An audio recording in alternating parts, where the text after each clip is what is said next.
¿Qué tal? Buenas noches, soy Lili Telles. Bienvenidos a Cámara Libre. Hoy tengo el gusto de recibir en el foro al director del Departamento de Comunicación de la Ibero, el doctor Manuel Alejandro Guerrero, y nos va a hacer un análisis postelectoral, que es de lo que hemos estado hablando, pues prácticamente la mayoría de los mexicanos en esta semana. Vamos a ver en sus palabras, a escuchar su análisis sobre cómo quedó México después de las pasadas elecciones. Acompáñenos.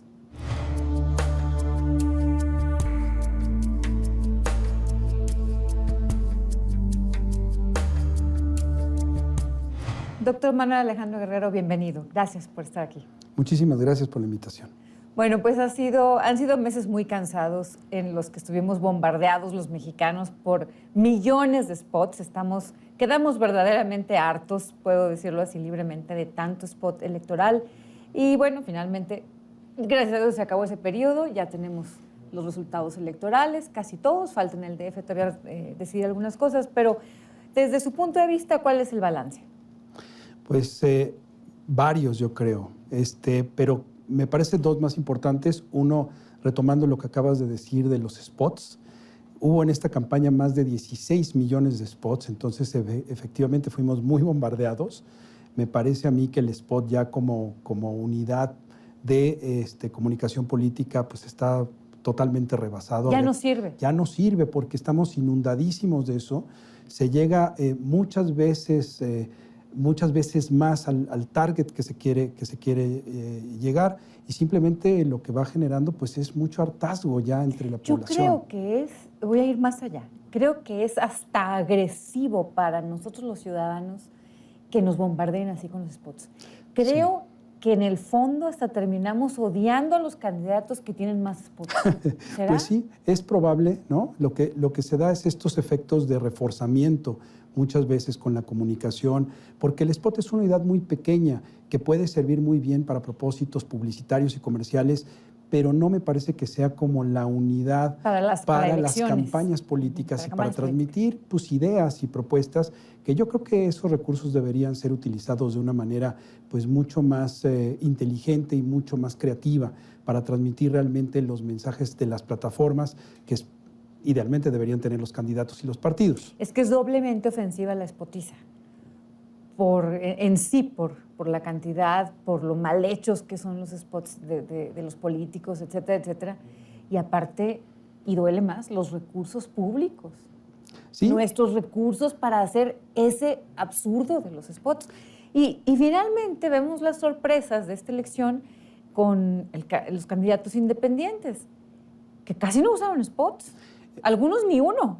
Eso es justamente el otro punto sobre el que quisiera yo centrarme, porque a pesar de que estuvieron casi afuera de todo la propaganda electoral, estos candidatos independientes, lo que muestra un poco esta elección es el hartazgo de la gente en general con los partidos políticos, en general con muchos de los candidatos, y no es casual que pues tengamos estos campanazos, ¿no?, de algunos candidatos que decidieron correr por afuera de los partidos, o candidatos que sin afiliarse a los partidos pues decidieron entrar y competir con una estructura partidista, pero que ellos se identifican y se siguen identificando como candidatos independientes, o ahora como alcaldes o candidatos o diputados independientes, ¿no?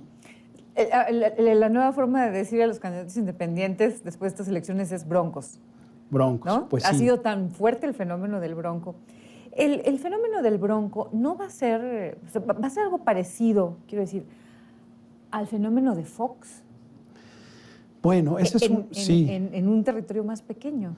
Esa es una cuestión que se ha manejado mucho, el símil entre la candidatura del Bronco y la candidatura de Fox. ¿Por qué? Pues porque la personalidad del Bronco es una personalidad que, bueno, pues es cercano a la gente, un poco como era Fox, ¿no? Con un lenguaje muy coloquial, con unos modos, digamos, muy directos. Se presentaban rebeldes. Exactamente, ¿no? Contra las reglas. Claro, ¿no?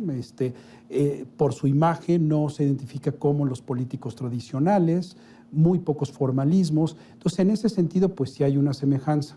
Ahora, el fenómeno del Bronco también se da por una cuestión bien interesante que yo creo que ha sido poco analizada.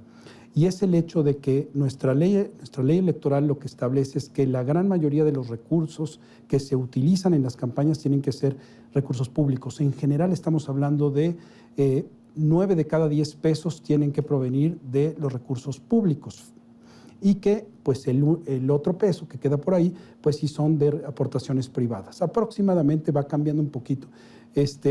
Pero en el caso de los candidatos independientes, lo que decretó el Instituto Electoral de Nuevo León fue que esa regla no aplicara. Por lo tanto, los candidatos independientes en el Estado de Nuevo León podían conseguir recursos, digamos, privados, que evidentemente serán fiscalizados igual que los demás, pero podían llegarse recursos más allá de estos candados que se pusieron para el resto de la República. ¿Eso qué significa? Que en este caso la habilidad política del Bronco le permitió crear un frente en donde contó con recursos de empresarios importantes, con, digamos, medios de comunicación que pudieron impulsar también su candidatura y pues generar un fenómeno que resultó muy interesante para la población de Nuevo León. Y en contraparte, hay partidos políticos que van a perder el registro. Así es, bueno, pues todavía estamos ahí viendo que hay algunos de contando. estos... Sí, contando todavía, ¿no? Porque pues hay que ver estos votos que se anularon, etcétera, etcétera. Y pues vamos a ver, ¿no? Si algunos partidos, como algunos de estos nuevos, como el Partido Humanista, pues va a alcanzar a tener alguien o no, ¿no? Va a alcanzar el registro o no. Pero bueno, yo creo que también un poco el hartazgo de la estructura tradicional de los partidos es lo que la gente fue a mostrar en las urnas. Se esperaba una participación pues mucho más baja por todos estos rumores del voto nulo y que anulemos el voto, ve y tacha la boleta, pero en realidad no se dio tanto. En realidad lo que sí se dio es una participación bien interesante para hacer una elección intermedia, pues arriba del 50% no está nada mal, ¿no? Afortunadamente. Y ese es un mensaje muy interesante. Afortunadamente la mayor parte de la gente no atendió al llamado de algunos a que anularan el voto, que me parece el absurdo, una estupidez, es como anularse uno mismo.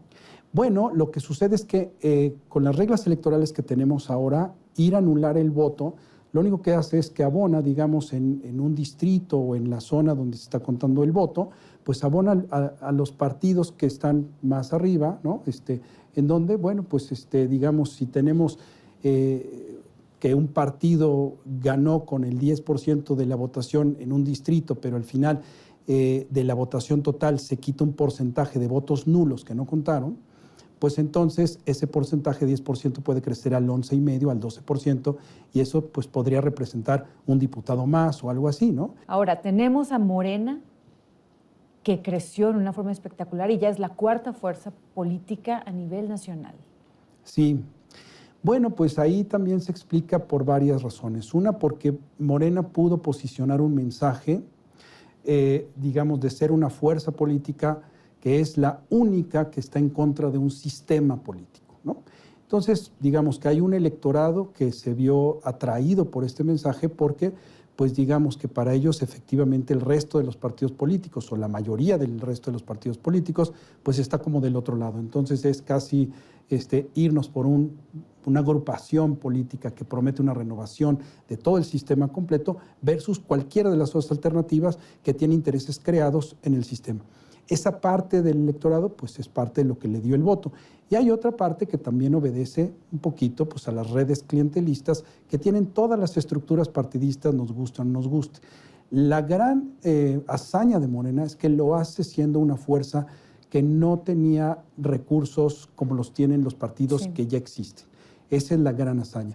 Y sobre todo en el Distrito Federal, pues lo que vemos es el crecimiento enorme de Morena y la debacle completa del PRD a partir de una serie de errores muy graves que ellos mismos han estado cometiendo, pues digamos, en sus gestiones internas como partido, en la designación de los candidatos, ¿no?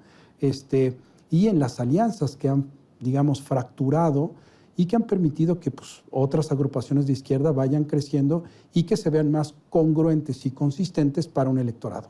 Bueno, es que este escenario de la izquierda dividida, no puedo decir pulverizada, porque ahí está simplemente repartida. de este escenario se habló mucho, se anticipaba con mucha claridad que esto iba a suceder cuando rompe López Obrador con Morena. Y ahora lo estamos viviendo. O sea, fueron ciertos los pronósticos de muchos analistas políticos.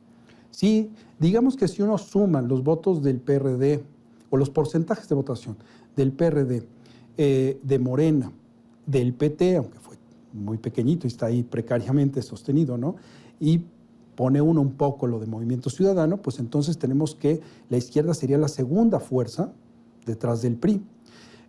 Lo cual yo creo que también es un mensaje muy interesante para la izquierda para ver si es posible y son capaces de, digamos, pues ir más allá de sus diferencias y lograr acuerdos que puedan construir candidaturas comunes. Eso en la izquierda a veces es muy difícil. Ahora, ¿el INE cómo queda? Pues el INE me parece que como autoridad que organiza los procesos electorales, pues me parece que queda bien, porque con una estructura legal que se le hereda de esta última reforma de 2014, en donde pues se le dan y no facultades en lo local, la relación con los institutos electorales locales es ambigua en términos de pues, las facultades que tiene el Instituto Nacional, las facultades que le deja a los órganos locales, en donde, bueno, pues si una elección local pues, es muy controvertida, entonces pues, la va a jalar el Instituto Nacional Electoral. Todas estas ambigüedades que dejan al instituto antes del proceso con muchas dudas, creo que el instituto se pone una palomita porque con una estructura y un marco legal no completamente claro en todos los frentes, no lo hace mal. Pero ya para terminar, ¿tenemos esperanza de que algún día las elecciones en México no sean tan caras? Porque finalmente los recursos que se dan al INE son fuera de toda proporción. ¿Por qué nos tiene que costar tan caro a los mexicanos la democracia? Yo creo que también por las malas prácticas de los partidos políticos. Digamos, lo que estamos pagando en el INE en realidad es la desconfianza hacia los actores políticos y los partidos políticos, porque estamos viendo que si nos descuidamos tantito, no tenemos mecanismos suficientes de rendición de cuentas para la clase política y entonces, bueno, tenemos que tener estos procesos de hiperfiscalización ahora en la nueva reforma electoral para ver peso por peso dónde están, casi en tiempo real.